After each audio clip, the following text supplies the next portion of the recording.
Are you a teacher and you're just feeling overwhelmed? You're struggling, you're drained, you're finding it hard to admit it. Join me today as I dive into the realities of the isolation, silent struggles of so many of us, and how this contributes towards burnout. Let's find some simple solutions, some simple steps that you could implement even today that could impact you and bring some hope and some energy into your day. Recently, my home and just life issues got on top of me. Some big stuff had happened and I was really struggling. Do you know that feeling? Then you have to go into work and be creative and energetic and positive and enthusiastic. It's so hard, isn't it?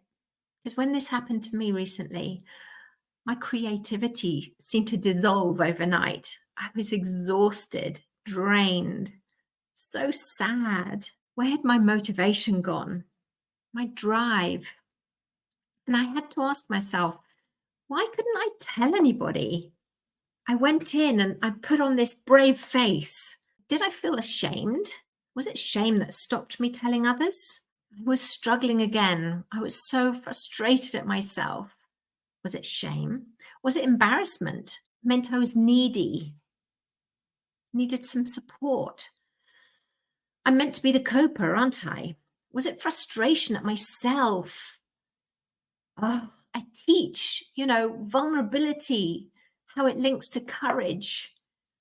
But why couldn't I do it myself? Maybe others just wouldn't want to hear of my struggles. I didn't want to be a burden to other people. So a wise woman came and said to me, she challenged me, tell just a small number of safe people about the struggles I was having. Just tell them, she said. What have I got to lose? And I thought, well, I teach on this, so I've really got to put it into practice. So I did.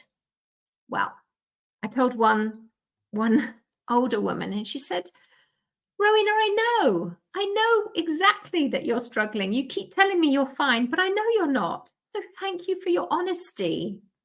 Then we went on to troubleshoot a little bit. I told another woman whose response was, wow, I'm so honored you could tell me.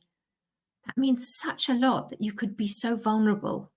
And then she went on to tell me of when she had actually burnt out a few years ago and the devastation that it brought to her and how she's been building herself back up since then.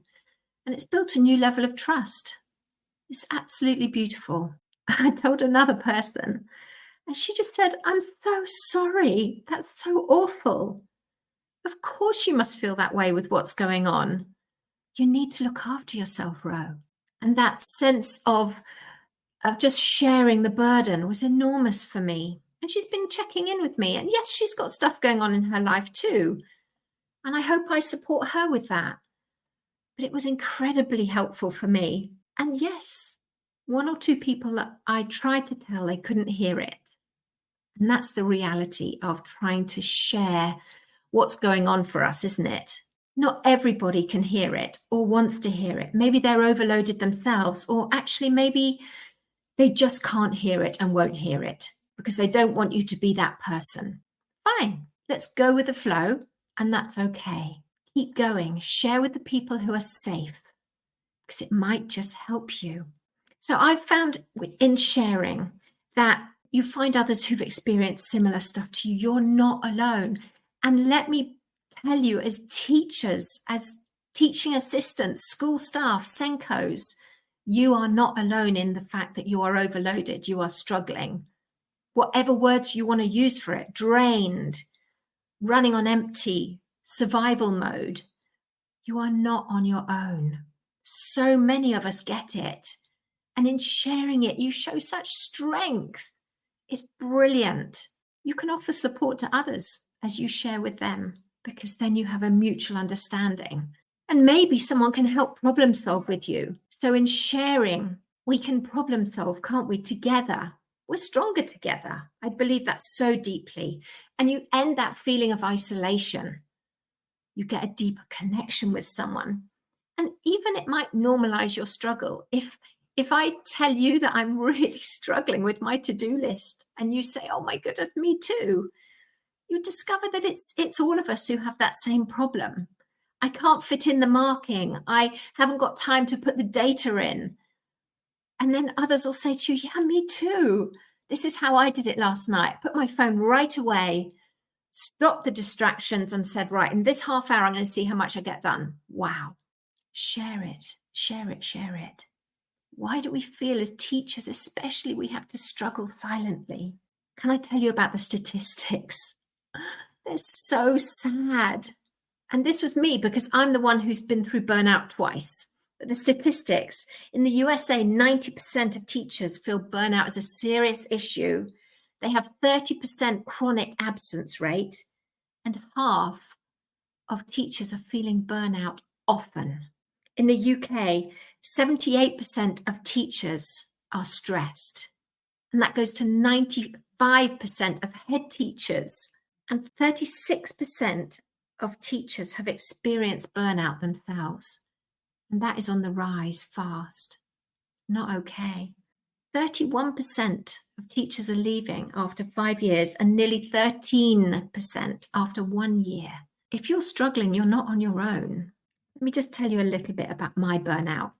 So in retrospect, I was off quite a while ago, a few years ago now, with symptoms of really severe back pain. The doctors didn't know what to do with me, just put me onto morphine after lots of tests and couldn't work out what it was, a bit of wear and tear, but really shouldn't have had that level of pain.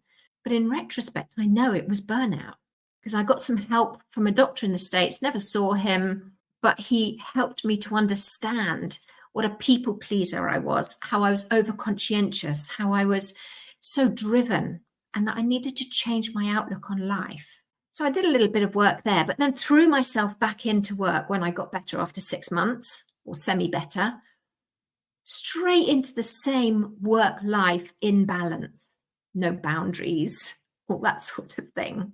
I loved my job. I was passionate about it. I've loved every job. So more recently, when I started having totally different symptoms of burnout, I would cry in my car on the way to work, not because I dreaded it or didn't like it. I just didn't know how I was going to find the energy and the drive to be who I wanted to be. So I'd go into this incredible sort of adrenaline overdrive, I think, which the passion enabled me to do.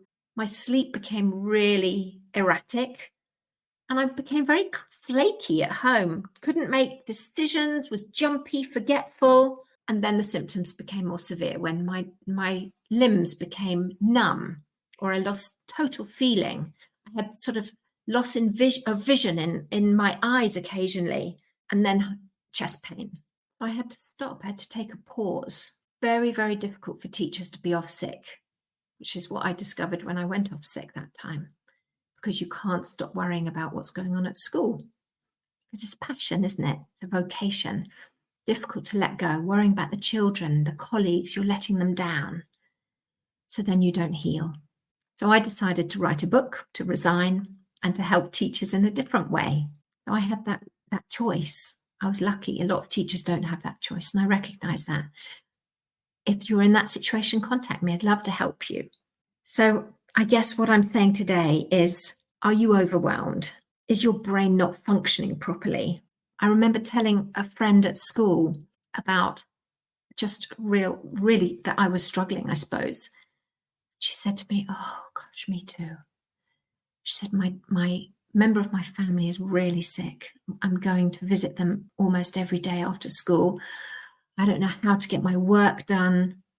And she had shown nothing. I saw her every day. She'd shown me nothing. But this transformed our relationship. There was a trust and a sharing. And maybe sometimes I did something for her and sometimes she did something for me, but we watched out for each other. It was a deeper level of trust. We're not individuals and having to cope alone. We shouldn't have to do that. We're in a team. And the better the team, the better we're all going to be. So if each member of the team is sharing and being trusting and collaborating in a healthy way, we're going to have a much more functional team. You'll work better. We're stronger together. Could you look at your team and see if that's a possibility? I'm really not talking about being a drain here. Don't hear that, because we know about drains and radiators, don't we? The people who bring joy and energy into the room, and those who bring feeling of dread and, oh gosh, what's wrong now? I'm not talking about that. I'm talking about sharing honestly so that perhaps you can build trust in a relationship, that your team becomes a healthier place. If this has helped you today, could you take one thing from it? To go and tell someone how you're feeling. Choose your person carefully, but in sharing your feelings of overwhelm, of isolation, I promise you it is not only you who feels this way. Even those colleagues around you who look so organized and so on it and so jolly and energetic, underneath, they're going to be paddling frantically. There's very occasionally the odd person I've met who swans through it. But I wonder underneath if they're allowing themselves to be real and honest with themselves, because it's a tough job. And it takes everything out of you. It's that emotional drain, that huge drain of energy and enthusiasm, because that's what we love doing. We want to get the children excited about their learning, don't we? So please, would you try sharing? See what happens. Thanks for listening. I hope you took something of value from today. If you want to connect, I'm at rowenahicks.com, or I have a Facebook group, which is Preventing Teacher Burnout. So I look forward to connecting to you at one of those.